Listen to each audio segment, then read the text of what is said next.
তো আমাদের একজন সাবস্ক্রাইবার এই অঙ্কটির উত্তর জানতে চেয়েছে। তো চলো আজকের এই ভিডিওতে আমরা এটিকেই সলভ করে দেখে নেব। তো প্রথমে দেখো 9 দিয়ে অঙ্কটা শুরু আছে, তাই সব কটাকে 9-এর সিরিজে ভেঙে নেব। তো প্রথমেরটা 9-এর কিউব, তারপরেরটা 18কে আমরা কি লিখতে পারবো না 9 গুণ 2 তার হোল কিউব। একইভাবে 27কে কি লিখতে পারবো না 9 গুণ 3 তার হোল কিউব। আর 36কে আমরা জানি 4 9 36, তাই 9 গুণ 4 তার হোল কিউব।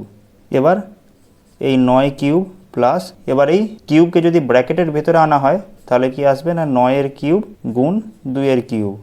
একইভাবে এইগুলোকেও 9-এর কিউব গুণ 3-এর কিউব। একইভাবে এটাকে কি লিখতে পারবো না 9-এর কিউব প্লাস 4-এর কিউব। এবার সব কটি থেকে এই 9কে কমন নিয়ে নেব। এই 9-এর কিউব যদি কমন নিয়ে নেওয়া হয় এইখানে কি আসবে না 1 প্লাস, এবার এইখানে কি পড়ে থাকবে না 2-এর কিউব মানে 8 প্লাস, তারপর এইখান থেকে 9-এর কিউব কমন নিয়ে নিলে 3-এর কিউব পড়ে থাকবে, 3-এর কিউব মানে আমরা জানি 27, তারপরে লাস্ট এইখান থেকে 9-এর কিউব কমন নিয়ে নিলে 4-এর কিউব পড়ে থাকবে, 4-এর কিউব মানে আমরা জানি 64।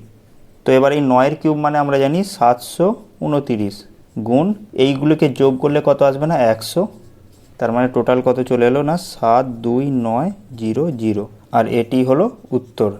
তো ভালো লাগলে অবশ্যই লাইক করো, আর এই রকমই কোনো অঙ্কের উপর ভিডিওর প্রয়োজন হলে তোমরা অবশ্যই আমাকে কমেন্টে বা আমাদের টেলিগ্রাম গ্রুপে জানাতে পারো।